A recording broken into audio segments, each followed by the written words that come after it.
A few weeks ago, I had the opportunity to travel to Seoul with friends. Our plan was to visit the Demilitarized Zone, the border between North Korea and South Korea, despite massive flooding that was occurring at the time. In addition to the deaths, there were rumors of landmines and hand grenades being unearthed in landslides and washed into populated areas.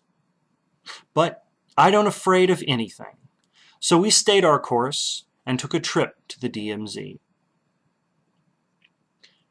In June of 1950, the Army of North Korea, backed by Communist China, crossed the 38th parallel and began their invasion of South Korea. The ensuing conflict left millions dead, at least 3 million people, although casualties suffered by the North are not reliably known.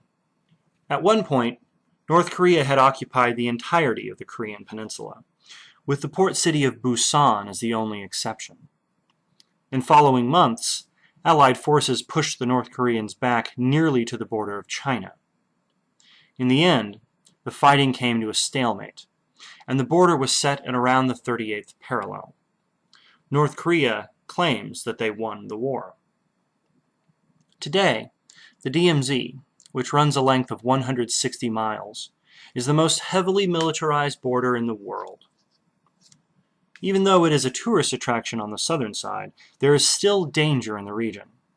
It had not even been a month since the last time a shooting along the border had resulted in deaths.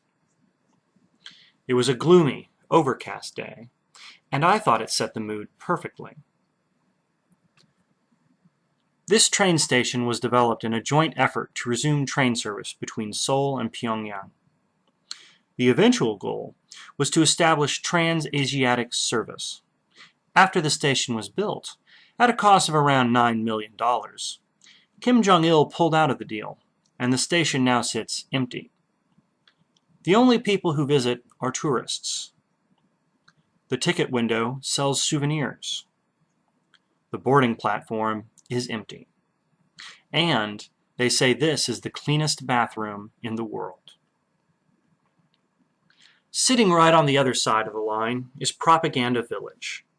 It is home to the world's tallest flagpole, while the world's second tallest flagpole stands across from it, on the South Korean side. Until recently, no one lived in Propaganda Village. It was just a few caretakers, and the sound of state-approved messages broadcast over loudspeakers.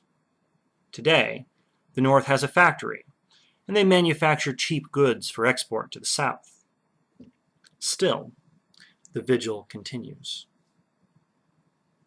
In the 1970s, then President of the Democratic People's Republic of Korea, Kim Il-sung, ordered all of his armies to build tunnels into South Korea.